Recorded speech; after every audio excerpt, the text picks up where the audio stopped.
আমি যদি আপনাকে বলি একটা ওষুধ আছে, এটা খাওয়ালেই পাখি ডিম দেওয়া শুরু করে দেবে, তবে অনেকেই সাথে সাথে ওষুধটা কিনে খাওয়াতে শুরু করে দেবেন। ইভেন যদি ওষুধটার দাম 1000 টাকাও হয়, তবুও অনেকে খাওয়াতে রাজি থাকবেন। কারণ কি জানেন? আমি জানি আপনাদের মধ্যে 100 জনের 90 জন মানুষ এটা বিশ্বাস করেন যে কোনো সিক্রেট ওষুধ আছে যেটা খাইয়ে ব্রিডাররা পাখির ডিম বাচ্চা করাচ্ছে। ওয়েল, আপনি একজন মানুষ হিসাবে সুস্থ সবল থাকবেন কি না এটা নির্ভর করবে আপনার প্রতিদিনের অভ্যাস, খাদ্যাভ্যাস, লাইফস্টাইল আর জীবনযাত্রার মানের উপর, কোনো ওষুধের উপর নয়। হ্যাঁ, আমরা মানুষেরা ওষুধ খাই তখন যখন আমাদের শরীরে কোনো সমস্যা দেখা দেয়।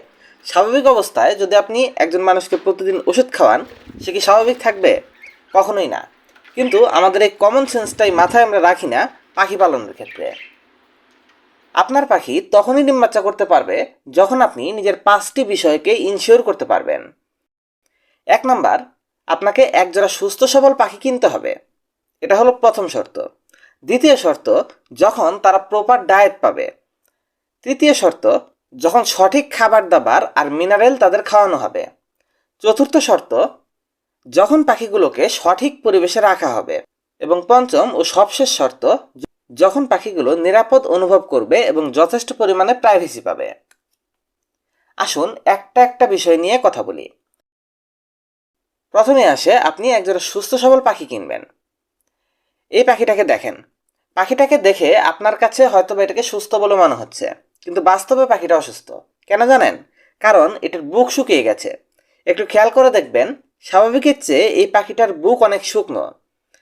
আমার হলুদ পাখিটাকে দেখেন, এটার বুকটা কতটা চওড়া, কিন্তু এই পাখিটার ক্ষেত্রে এই বুকটা কিন্তু অনেক শুকনো। তো এমন শুকনো বুকওয়ালা পাখি কিনবেন না। দ্বিতীয়ত, আপনি অতিরিক্ত বয়স্ক পাখি কিনবেন না।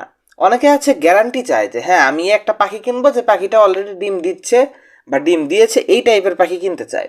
কিন্তু ওই বয়সী পাখি কিনবেন না, কারণ এই বয়সী পাখিগুলো মূলত ডিম বাচ্চা করছে না বলেই ওদের মালিকরা বিক্রি করে দিচ্ছে। যদি সে ডিম পারতই তাহলে তো আর সে বিক্রি করতো না। এজন্য আপনাকে কিনতে হবে মাঝ বয়সী 4 মাস 5 মাস বয়সী পাখি, যারা ডিম দেওয়ার কাছাকাছি বয়সে এসেছে।